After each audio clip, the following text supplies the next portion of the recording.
Graça e paz, meu irmão, minha irmã, servo do Senhor. Você vai pregar pela primeira vez, está iniciando o ministério da pregação, talvez criou um canal, está fazendo lives no Facebook, está fazendo lives no YouTube, mas não sabe como preparar a sua pregação. Às vezes vem aquela inspiração, você sente Deus falando com você, mas na hora de expor a pregação, você não sabe como expor. Então esse vídeo vai ser de grande importância para você. Já recomendo você até salvar esse vídeo na sua playlist, nos seus recomendados. E sempre que você tiver dúvida, é interessante você voltar nesse vídeo e reassisti-lo, porque o que eu vou transmitir aqui, muitas pessoas cobram para dar aula em cursos de homilética e tal, e eu vou estar transmitindo para vocês aqui gratuitamente. Não estou aqui para vender curso, não estou aqui para pedir dinheiro ou doação, qualquer coisa do tipo. Estou aqui para passar para você o que lá atrás eu tive que pagar para aprender com outras pessoas. Como preparar a sua pregação, como elaborar o sermão e transmitir sermão a fim de que as pessoas ouçam você até o final. Então, esse é o objetivo do vídeo de hoje. Então, já deixa o like, já deixa a sua inscrição. Se você tiver alguma dúvida, alguma dificuldade, deixe nos comentários e vamos aprender junto. E vamos para o estudo bíblico. Bom, pessoal, então como explicado, hoje eu vou mostrar para vocês na prática, no passo a passo, como preparar uma pregação eficaz, principalmente para você que vai pregar pela primeira vez ou está iniciando o ministério da pregação. Esse método é um método que praticamente todos os pregadores utilizam. É muito importante você aplicar isso nas suas pregações, aprender e colocar na prática. Então vamos lá. Primeira dica: tire o sermão da Bíblia. Muitos pregadores imaginam um sermão para depois encontrar o texto bíblico, e isso é errado. Realmente isso é uma verdade. Às vezes tem pessoas, principalmente pessoas que estão iniciando o ministério da pregação, que imaginam uma pregação, pensam na pregação, e aí depois de pensarem a pregação, aí fala, agora eu vou procurar um texto.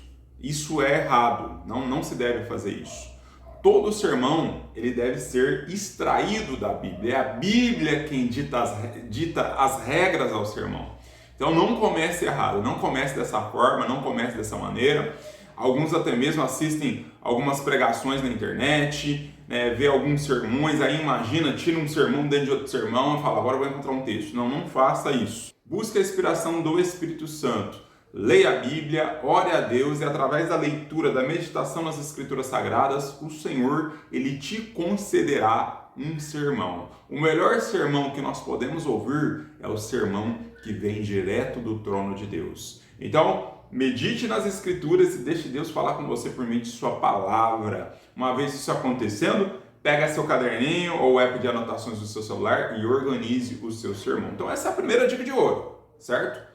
Tire o sermão da Bíblia e não ao contrário, tentar fazer ao contrário, é a primeira dica. Defina o tema do seu sermão. Essa dica aqui é muito interessante também, sabe? Porque eu já vi muitos pregadores que, por exemplo, lê um texto lá de Noé, acerca do dilúvio, e ele vai finalizar a pregação dele na grande tribulação. O sermão dele não tem um assunto, não tem um alvo, não tem um objetivo.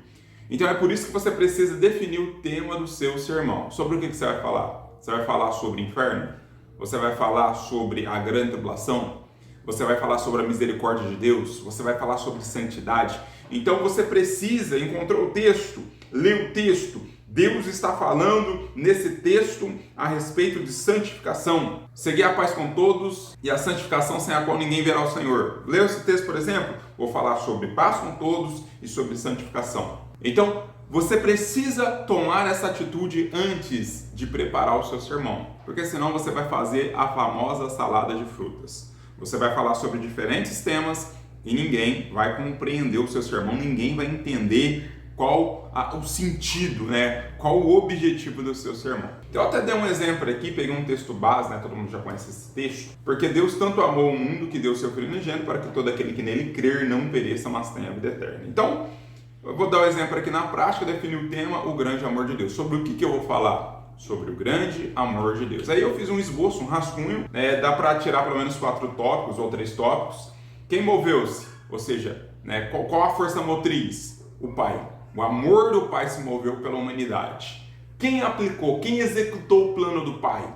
O Filho. De que maneira? A crucificação. E qual o propósito desta crucificação? Para que todo aquele que nele crê não pereça, mas tenha a vida eterna. Então, só que eu já tenho 3 tópicos e eu tenho um tema. Vou falar do amor de Deus e o que o amor de Deus causou. Qual o impacto desse amor de Deus para conosco. Então vamos lá? Agora vem as divisões do seu sermão. Introdução. Todo sermão precisa ter uma boa introdução. A introdução é o quebra-gelo do sermão. Se você falhar na introdução, possivelmente irá falhar no sermão. A introdução é o quebra-gelo. É na introdução que você vai apresentar as suas ideias. É que você vai apresentar o objetivo da sua pregação. Eu já vi muitos pregadores que na introdução contam piadas, na introdução ficam apresentando amigos, né? Eu já vi, um grande congresso aí era muito comum. O camarada ficava meia hora apresentando outros pregadores. Isso é muito entediante. A pessoa está ali para ouvir a palavra de Deus. Quer apresentar alguém? Seja rápido, breve. Tá ali os irmãos que vieram comigo, meu irmão Jorginho que está ali, prega a palavra. Seja rápido. Mas a introdução ela deve ser apresentada como proposta para seus ouvintes. Outra coisa muito importante que vale a pena destacar na introdução, ela precisa ser breve. Há casos aí que o camarada tem 1 hora para pregar, ele fica 30 horas na introdução. Já aconteceu casos que a pessoa tem 1 hora para pregar, ela fica meia hora na introdução e aí depois com muito orgulho ela baixa no peito e fala, estou só na introdução. E depois vai para os tópicos. Isso é muito entediante, porque você fica ouvindo e nunca entra no assunto, no tema. Então, a introdução ela serve justamente para trazer esse quebra-gelo, seja objetivo. O centro não é você, o centro não é sua oratória ou a sua retórica, o centro é Jesus. Você não está ali para provar para as pessoas que você é bom, que você tem conhecimento. Você está ali para provar, você está ali para mostrar para as pessoas quem é Jesus. Então, seja objetivo na sua introdução. Geralmente a introdução ela deve ter de 10 a 15% do tempo, né, que você tem para expor a palavra de Deus. Então, por exemplo, se você tem 1 hora, vamos colocar aí o que é 20% de 1 hora? Daria o quê? 12 minutos. Então você tem aí o quê? 10, 12 minutos para fazer a introdução. Se você tem meia hora, aí é 6 minutos, 5 minutos. Então, use esse tempo para fazer a sua introdução, fazer a proposta do seu sermão, e aí vai em diante. E ela deve ser simples também. Evite palavras difíceis, evite querer demonstrar muito conhecimento já na introdução. Seja simples, o mais simples possível, porque o Evangelho de Jesus Cristo, ele é simples. Aí vamos para o tópico 1, o início da apresentação. Você apresentou as suas ideias, mas não entrou no primeiro tópico. Então agora você vai apresentar o primeiro tópico. No caso, eu poderia, por exemplo, na introdução, falar sobre o contexto de Nicodemos, certo? Que Jesus foi ter com Nicodemos, e aí ele faz aquelas narrativas sobre o novo nascimento e tal, e aí eu entraria no primeiro tópico, porque Deus amou o mundo, o amor ágape, que é totalmente altruísta. Busque alguns versículos que falem desse tão grande amor. Então, por exemplo, até citei Romanos 8,12 aqui, né? Aquele que nem mesmo a seu próprio filho poupou, antes o entregou por todos nós, como nos não dará também com ele todas as coisas? Então, nesse versículo, entre outros versículos, eu poderia buscar outros versículos na Bíblia que demonstram o amor de Deus para a comunidade, que demonstram a misericórdia de Deus para a comunidade, falar um pouco do amor de Deus e o que este amor tão grande de Deus efetuou em nós, ocasionou para nós. Então, você poderia já fazer o primeiro tópico apresentando aí o amor de Deus. Tópico 2. O filho executou o projeto. O pai planejou tudo, porque lá em Efésios 1 está escrito que desde a fundação, antes da fundação do mundo, o cordeiro já estava morto. O pai projetou, mas quem deu execução ao projeto foi o filho. E como o filho deu execução a esse projeto? Você pode buscar um texto também, Filipenses 2, 5 e 9. De sorte que haja em vós o mesmo sentimento que houve também em Cristo Jesus, que sendo em forma de Deus, ou seja, ele é Deus igual ao Pai, não teve por expansão ser igual a Deus, mas esvaziou-se a si mesmo, tomando a forma de servo, fazendo semelhante aos homens, e achado na forma de homem, humilhou-se a si mesmo, sendo obediente até a morte, e morte de cruz. Então, como ele executou esse projeto? Se fazendo homem, natureza 100% divina, ao mesmo tempo que ele era 100% Deus, também 100% homem, sujeito às mesmas paixões que nós, mas sem pecado. E ele foi obediente até a morte e morte de cruz. Ele suportou a afronta. Ele foi moído pelas nossas transgressões. Ele é o ferido de Deus. Então aí você apresenta Jesus. Você apresenta a execução deste projeto que o Pai desenhou lá nas alturas e você fala tudo o que Jesus fez para que esse projeto fosse cumprido. Aí no ponto 3, somente a fé seria o nosso tópico, porque Deus amou o mundo de tal maneira que deu seu Filho unigênito para que todo aquele que nele crê não pereça, mas tenha a vida eterna. Aí você precisa explicar que Deus amou o ser humano, que Deus amou o mundo, que o Filho veio e cumpriu a vontade do Pai, mas há um propósito, há algo ainda a ser feito, a nossa fé. Não que a gente coopera na salvação, mas a fé é o meio a qual nós obtemos a salvação. É por meio da fé e somente a fé. O Pai planejou, o Filho executou, mas nós, eu e você, precisamos crer para que nós não venhamos a perecer. Porque esse é o desfecho do versículo que João apresenta. Para que todo aquele que nele crê não pereça, mas tenha a vida eterna. Aí você vai expor a necessidade de crer para seus ouvintes. Principalmente se você estiver ministrando para as pessoas não crentes. Você vai mostrar para elas, olha, Jesus ele morreu na cruz do Calvário.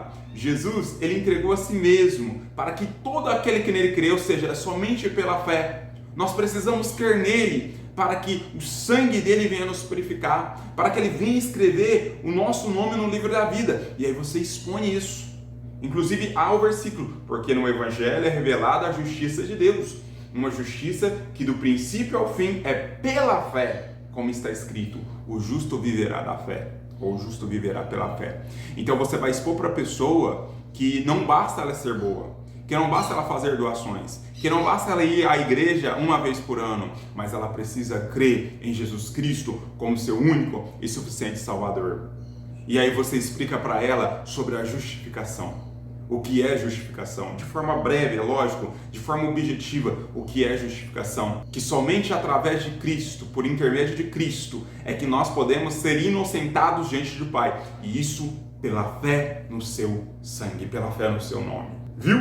Então, aí que você faz? Aí você vai para a conclusão e você fecha com chave de ouro. Você faz um apelo no sermão. Todo sermão ele deve ser cristocêntrico. Você coloca Cristo no centro do seu sermão. Expõe a necessidade que os não convertidos têm de crer em Cristo. Aí você expõe que não basta saber a respeito de Jesus, que não basta conhecer Jesus na teoria, que não basta saber quando Jesus nasceu ou quando Jesus morreu, mas que é necessário crer nele, que é necessário se entregar para ele, que é necessário viver nele, que é necessário nascer de novo por meio dele. E você expõe isso na sua conclusão, fazendo o desfecho do seu sermão. Oh, glória a Deus! Estou até sentindo a presença do Espírito Santo aqui. Você precisa ser objetivo. A sua pregação, ela precisa ter a introdução, que é a apresentação da proposta, ela precisa ter um início, ela precisa ter um meio, ela precisa ter um fim, e precisa ter um desfecho, que é o apelo. Apelar as pessoas para que creiam em Cristo. Então, como foi que eu fiz? Eu poderia fazer a introdução, só recapitulando. A introdução, falando sobre o contexto do capítulo 3 de João.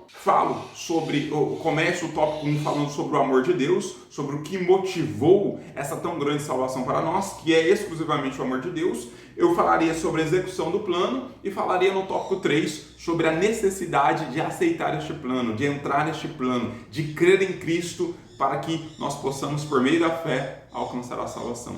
Fazer ali o apelo, já convidando as pessoas a crer em Cristo, a se entregarem em Cristo. Espero que você tenha gostado desse vídeo. Se você gostou desse vídeo, está aí, foi simples, objetivo. Deixa o seu like, compartilha esse vídeo, reassista esse vídeo quantas vezes quiser, porque eu tenho certeza que vai ser grande bênção para a sua vida. Que Deus abençoe grandemente você, meu irmão, minha irmã, e não deixe de assistir esses 2 vídeos que vão estar aparecendo na tela final, que eu tenho certeza que vai te ajudar muito.